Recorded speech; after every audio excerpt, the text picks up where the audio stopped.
1706 وتقع بين أحضان صحراء وسط نيومكسيكو المرتفعة والجميلة. من الموائد الصخرية الخلابة إلى ضفاف نهر ريو جراندي المتعرج وجبال سانديا، مما يجعلها جزءاً لا يتجزأ من الجنوب الغربي الأمريكي الأصيل. أما طريق 66 الذي أقيم بمحاذاة قضبان السكة الحديدية الأصلية ومسارات الغرب القديم التي أقامها المستكشفون الأوائل، فيخترق مدينة ألباكيركي، ويعرف كذلك بالطريق الأم، فهو طريق له معزة خاصة في قلوب الأمريكيين. ويحض الطريق مطاعم ومتاجر مختارة تعطي الوافد الجديد لمحة عن الماضي.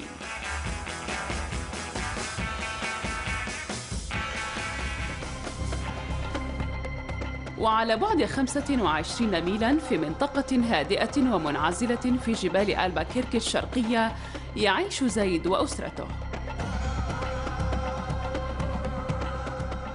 Assalamu alaikum wa rahmatullahi wa barakatuh. My name is Zaid Lasman. I became Muslim about 10 years ago, alhamdulillah, praise be to God, and I'm very happy to be speaking with you today.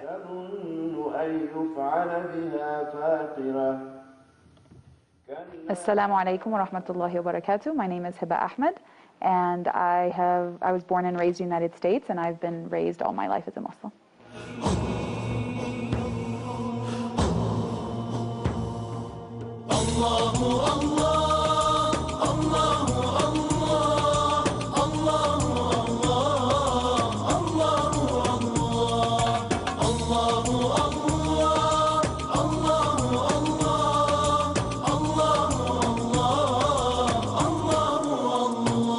من أنزل الأمطار وفجر الأنهار وأنبت الأزهار تزخرف الجبال، من ينشر الصباح ويرسل الرياح ويملأ البطاح برزقه الحلال. الله الله الله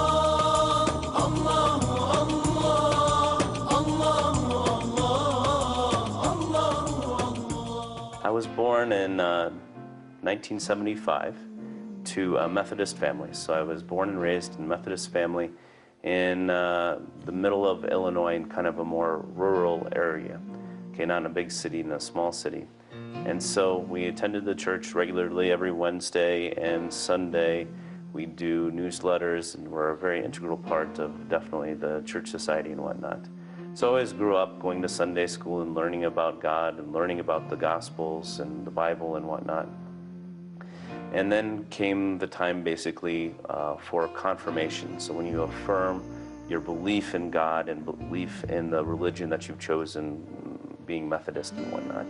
So in the process of taking these confirmation classes, basically I got into a discussion with a pastor about just exactly the belief system. That's what we believe. This isn't a metaphor. This isn't figurative. This is truly, truly what you believe, that Jesus is God. And the pastor, of course, said yes. So then I remember after that class, then going with my mother and father home in the car and saying exactly the same thing to them. And so my mother turns around in the car and says, yeah, of course we believe this. You know, this is what we believe. This is what your grandmother believed and everything. What are you saying? And I'm like, well, I don't understand why Jesus, peace be upon him, would actually, you know, not say, I, Jesus, am God. And why does it have to be so abstract in the Bible? Why isn't there some exact phrase that just says, I, Jesus, am God, or some very clear way? And so from that point on, I always had some kind of doubt in my mind about, of course, Jesus being God, and I never really believed that Jesus was God. And so that was basically at the beginning of high school. So then after 4 years of high school and then 4 years of college, then I started to look or re-look and rethink religions through again. That was the only thing, no matter what, I kept looking at it again and again and again, and everything that I read in the Quran, I believed. And everything I'd read in the Bible, I had some kind of issues with. And so basically, I couldn't deny it anymore, and I decided to become Muslim.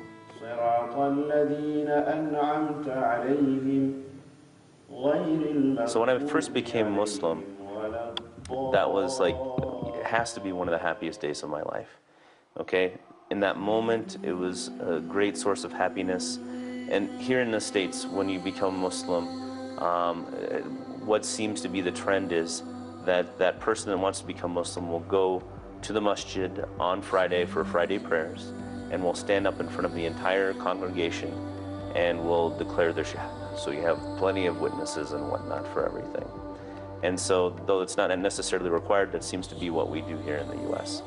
And so that moment was just amazing. I was trembling. I can remember barely being able to say it. You know, it was a very emotional experience. Immediately after, you know, every single person in the masjid, there was like nobody that left that masjid, you know, probably 500 people.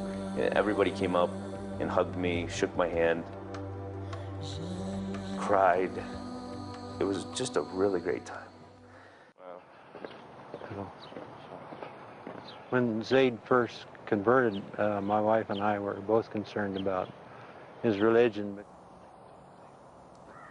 When I told my mother and father the decision that I had made and that I'd actually done it, this was a major problem. And so there was a period of about 2 weeks where they just wouldn't speak to me. And literally it was said to me that you're thrown out of the family. It was a very, very difficult time in my life. خلال عطلة الدراسة قرر زيد السفر إلى مصر لدراسة اللغة العربية والقرآن. So looked all over the Middle East and whatnot and found a school in Egypt. And so went to a school in Egypt. It's called Markaz Fajr in Egypt. Excellent place. And I went there and I lived there for about a year. And so when I lived there, you know, I met all kinds of Muslims from all over the world, from Europe and, you know, Pakistan and India and whatnot. Russia, Bosnia, lots of Russians actually, and great people.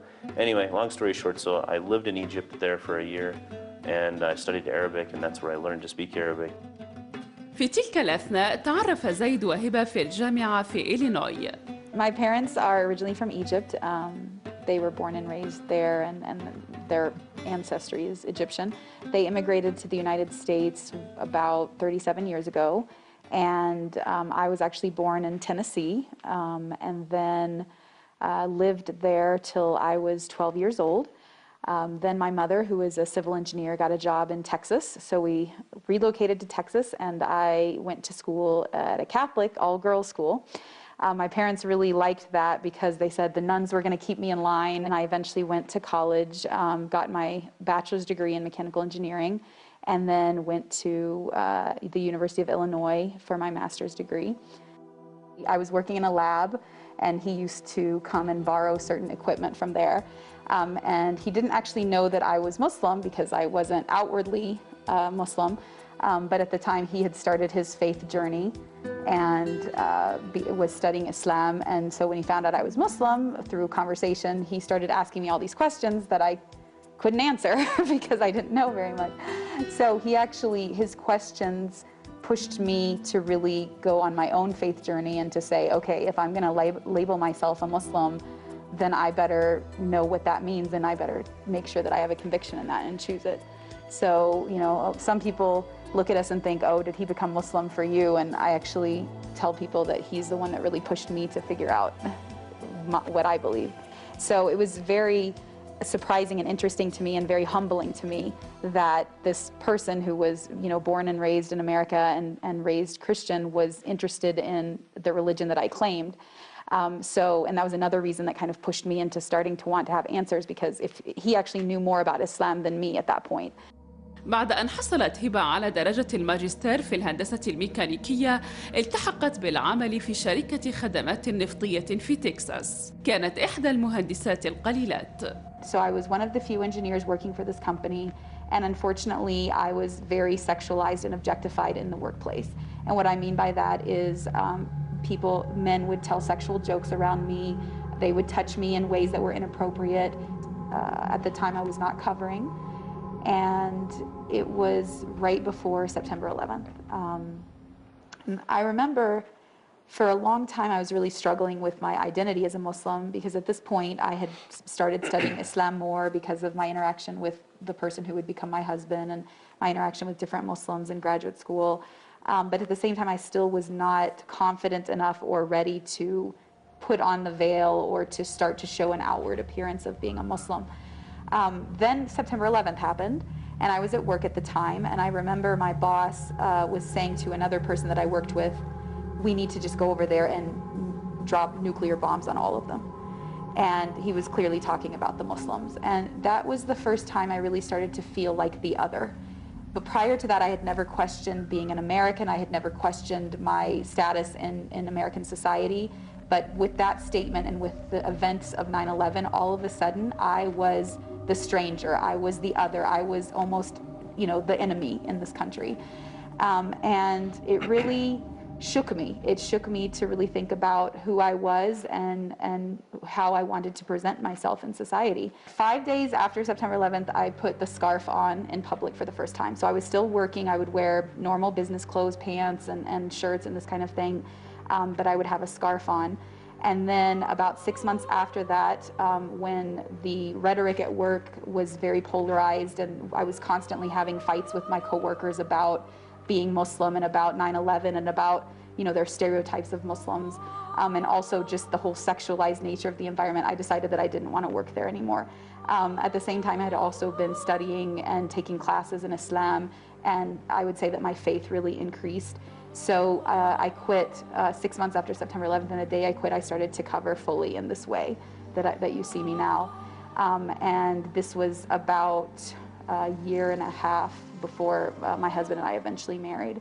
The first time that I saw you, really what was going through my head was, wow, is this really the same person? Has she changed? And, from the person that I knew before, from just, even a little over a year before.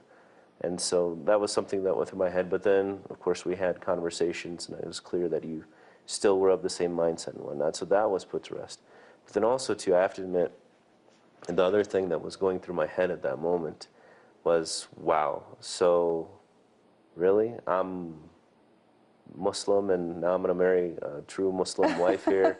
I'm getting the deal, huh? full package, and, and really, there's no hiding anymore when you go out, because, now when we go out, it's like there's the Muslim couple. But it was strange for you initially to go out in public with me, right? It was strange. I mean, I have to admit, my appearance is that of still an American.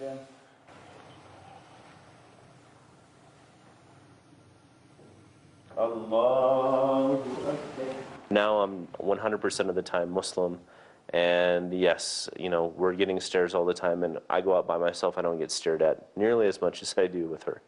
But I mean, the communities here are great, and because I think we try to be outgoing, we try to speak to the people, tell them about who we are. It's not just, everything's Islam all the time. No, this is my daughter, this is my son, this is my wife, and we're a family. Then people can identify, and they feel more comfortable with us. And they're not going to forget us because of how we look, but then they'll remember our Islam and our character because of the people that we are and how we communicate with the people. Well, Zaid's a very good brother. I mean, he was actually generous enough to take time out of his schedule to talk to me about Islam when I came over here. And I really needed someone to learn about Islam from, because I've been in Albuquerque my whole life, and I never ever once heard about Islam. I never ever once heard about Prophet Muhammad. زيد كان طفلا متبنى وقد نشأ كطفل وحيد، إلا أنه عثر على والديه البيولوجيين وواجه بعض المشكلات في علاقته بهما. One time with my biological mother, after we found her, we went as a family, Hiba